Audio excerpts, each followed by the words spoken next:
que realmente Él les estaba hablando en clave.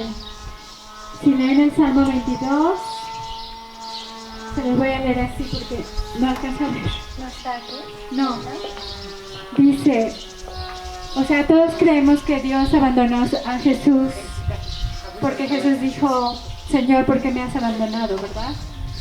Pero aquí en el Salmo 22, ese es el Salmo de David que profetizaba la crucifixión.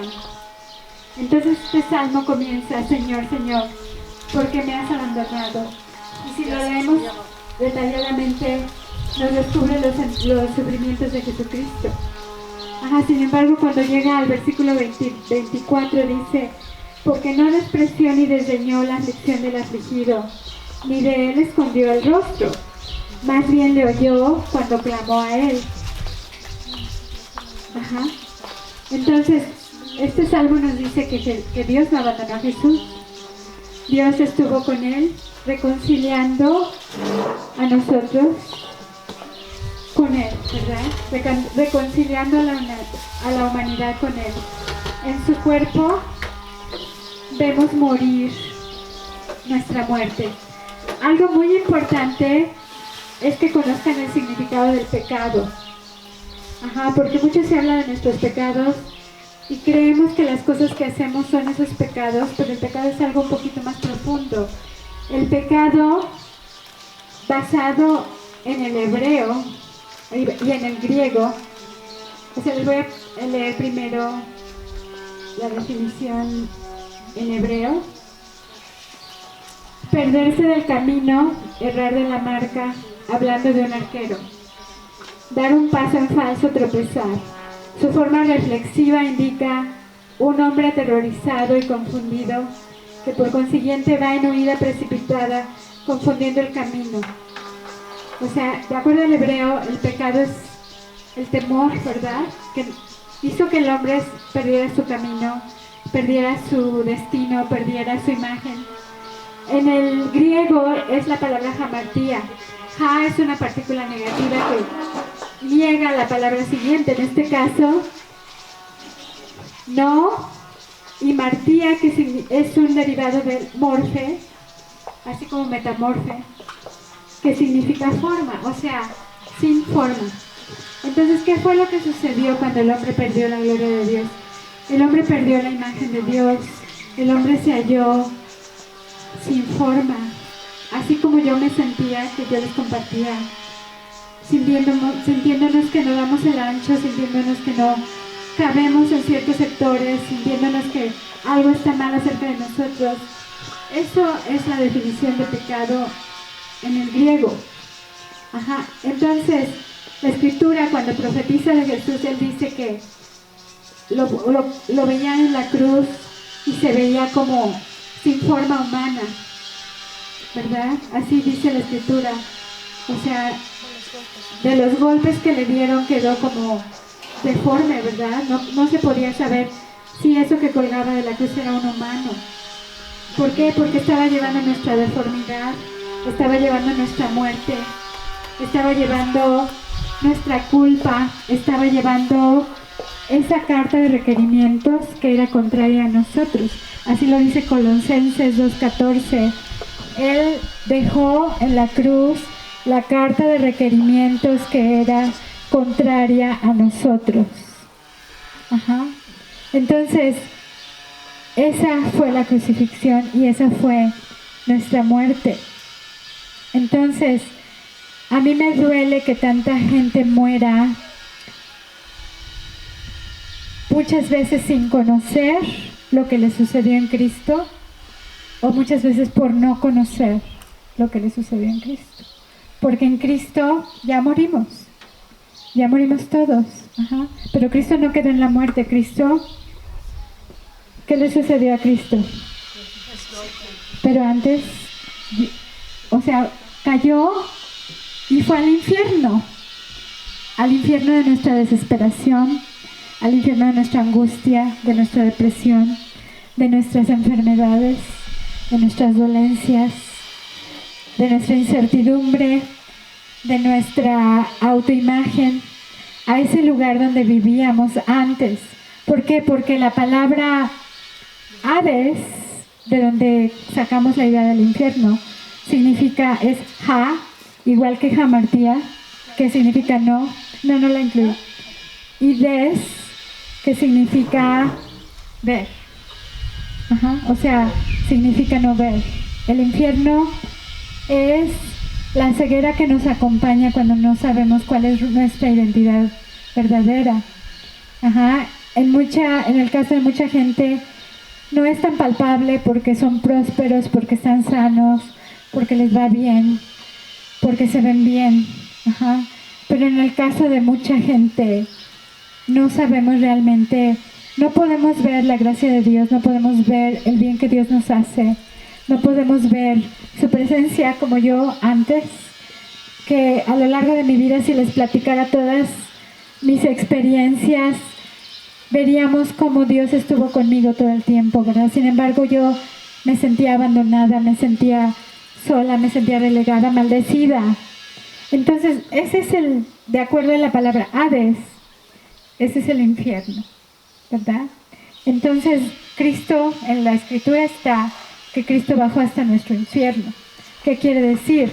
Que cuando Él resucitó una nueva criatura y resucitamos nosotros. La enseñanza, la religión, la doctrina nos dice que cuando hacemos la oración del pecador, resucitamos como una nueva criatura, ¿verdad? Pero la Escritura dice que en Cristo fuimos todos resucitados. Oseas lo profetizó, Oseas 6:2 dice, al tercer día resucitaremos, seremos hechos como Él. Él es el único profeta del Antiguo Testamento que profetizó de la resurrección de Jesús. Y vemos que Pablo así lo dice, ¿verdad? Pablo era un fariseo, él vivía bajo la ley. Él así se hace llamar, fariseo según la carne.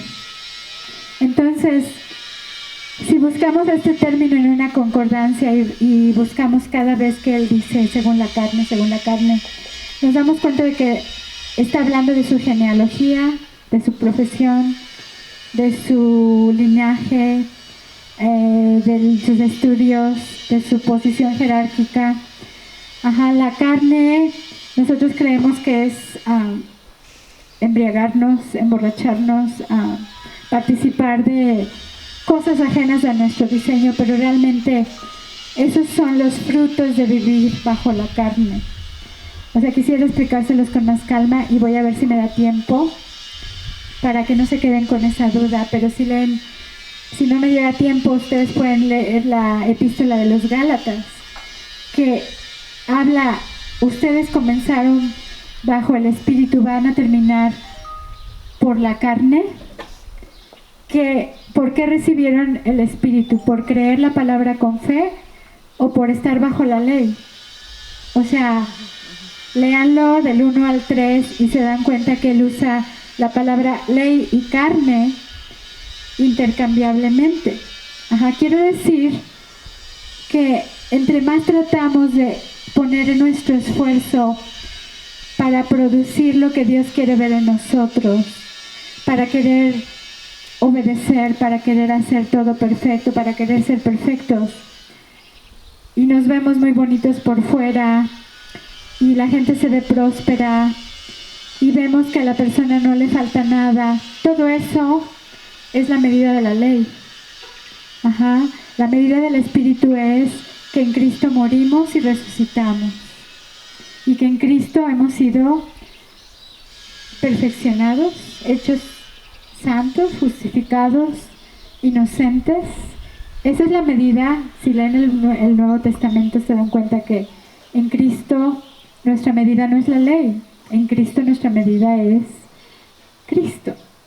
El varón perfecto no éramos nosotros, el varón perfecto es Jesucristo. Entonces es un consuelo para aquellos que no podemos, que sabemos que no podemos seguir la ley, para aquellos que nos sentíamos inadecuados, deformes, que no dábamos la medida. Es un consuelo saber que esa no es nuestra medida, que nuestra medida es Cristo, y que como Él es, somos nosotros en este mundo. Ajá, y la Escritura dice, Efesios, que estamos sentados junto con Él en las alturas. Él no dice cuando se mueran van a estar sentados junto con Él. Ya estamos. Ajá. Ajá, no dice cuando obedezcamos, no dice cuando creamos. Lamentablemente, si no conocemos esta verdad, ¿cómo podemos experimentar ese gozo de nuestra salvación? O sea, es muy importante creer, ¿verdad? Tampoco se trata de romper la ley. Simplemente que esa no es la ley bajo la cual vivimos. La ley bajo la cual vivimos es la ley de la libertad en el Espíritu Santo, la ley del amor, la ley de la fe, ¿verdad? Entonces, en esta ley, la ley de Moisés es un tropiezo, porque la ley de Moisés requiere esfuerzo. Nosotros fuimos redimidos del esfuerzo. En Cristo fuimos redimidos de esa mentalidad de obras que es la ley. Ajá. La ley es perfecta para Dios, porque la ley era para Jesús, porque la ley se trataba de todo lo que Jesús iba a hacer. Ajá. Más en esa ley nosotros, la Escritura dice que la ley es la fuerza del pecado, ¿verdad? La paga del pecado es la muerte. La paga del pecado no es que te tengan que castigar porque pecaste, sino que el pecado mismo te castiga. El pecado bajo la ley, todas las cosas que hacemos que son contrarias a nuestro diseño, ocasiona la muerte, ¿verdad? Pero en Jesús hemos sido trasladados de esa muerte a su vida perfecta. En Jesús estamos ahora completos. Ya no podemos sentirnos deformes, sabiendo que Él es nuestra medida, sabiendo que Él es nuestra habitación. Una cosa muy importante es el significado de la palabra gracia. Si quieres pasar al comienzo. Mucho se ha definido la gracia. Mucha gente dice que la gracia es ocasión para pecar. Sin embargo, de acuerdo al hebreo, la palabra Canaán, de acuerdo a su primera mención en Génesis 6:8, su raíz es Caná, que significa echar tienda, acampar, hacer morada, descansar, descender. Ajá. Moisés suplicó hallar la gracia delante de Dios. Sabemos que la halló porque la respuesta de Dios fue: mi presencia irá contigo, te daré descanso. El descanso es nuestro diseño. No fuimos diseñados para trabajar.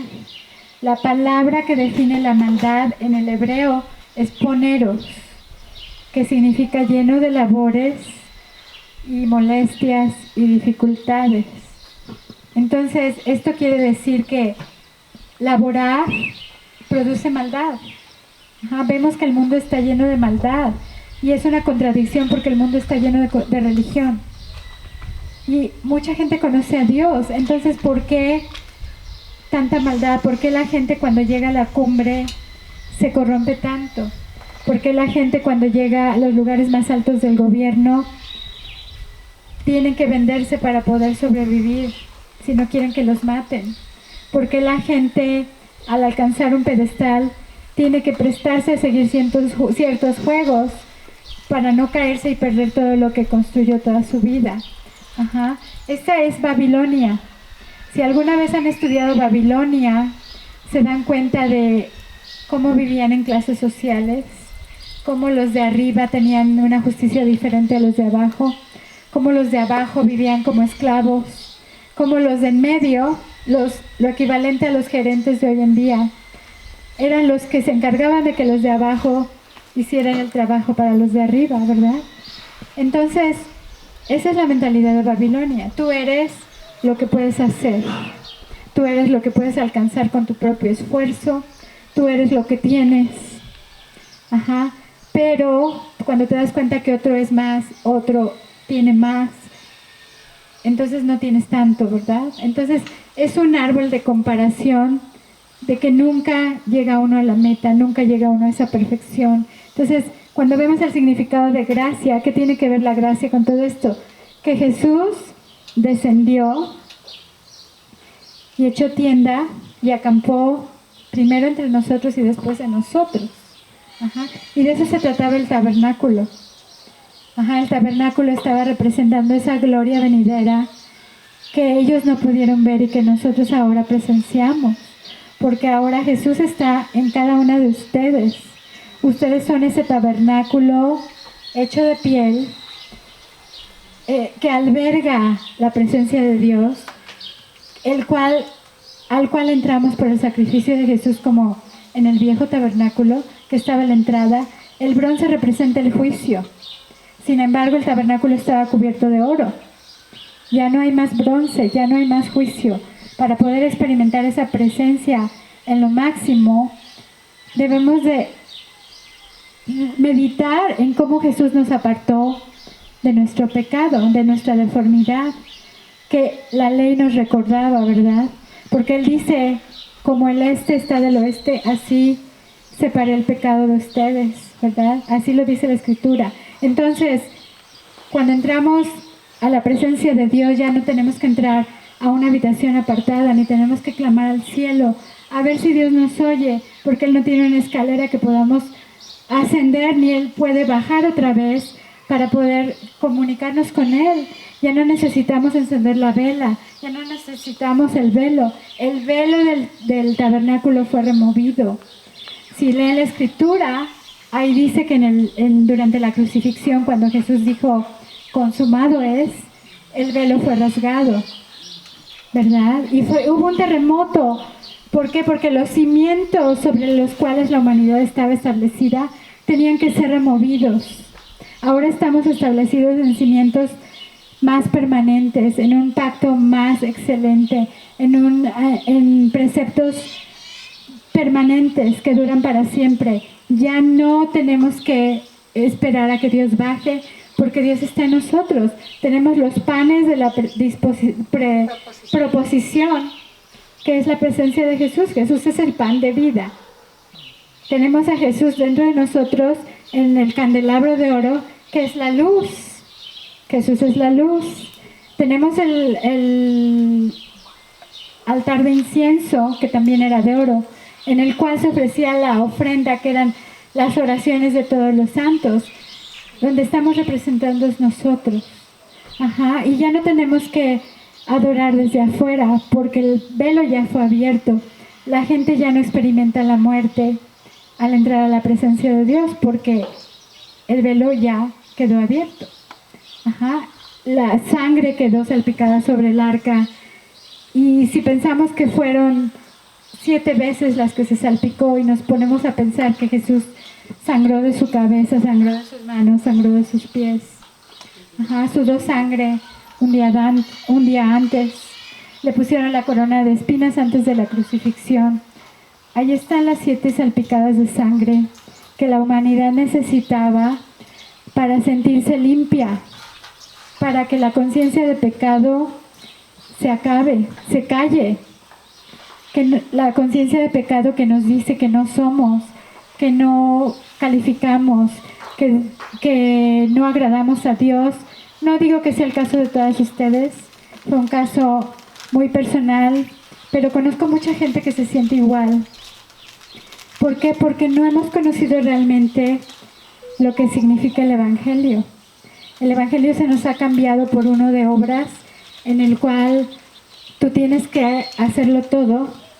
Si no, Dios no te acepta. Tú tienes que arrepentirte, tú tienes que cambiar, tú tienes que confesarte para limpiarte, porque la sangre de Cristo no fue suficiente. O sea, tenemos que recapacitar en eso, y tenemos que empezar a pensar en las cosas nuevas para las cuales Jesús nos ha resucitado, para poder experimentar esa luz de sabiduría, esa luz de gozo, esa paz, para poder experimentar ese perdón, para poder experimentar ese compañerismo con nuestro Padre, ya no como un juez implacable que está listo para castigarnos, sino como ese Padre que nos amó y que diseñó una vacuna para erradicar ese virus de nosotros que es la crucifixión, la resurrección. Ajá.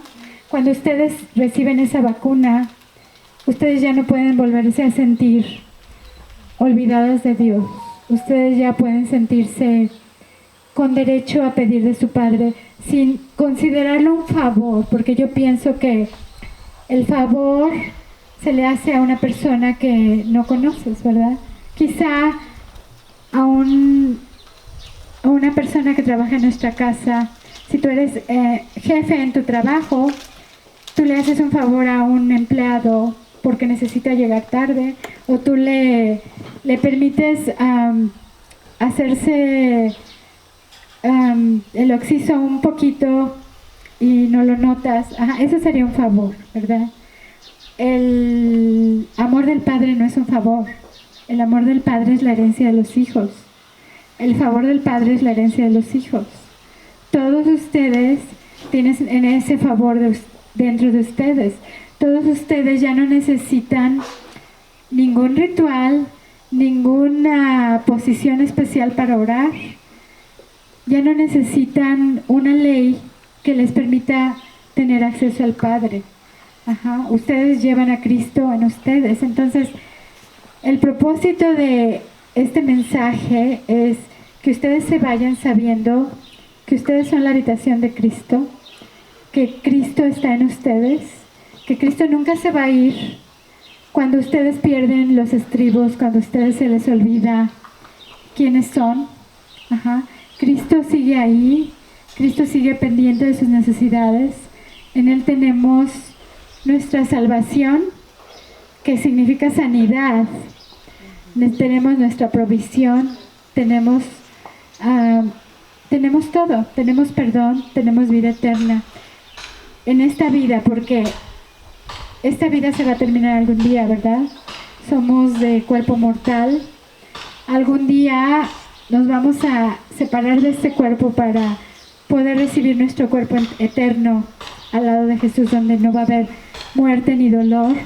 Pero principalmente a todos ustedes que estamos experimentando la mortandad en medio de nosotros, que muchos estamos temerosos de que nos pueda alcanzar a nosotros y estamos viendo desaparecer a nuestros seres queridos de en medio de nosotros y no nos está dando tiempo de abrazarlos, pedirles perdón o decirles siempre te he amado.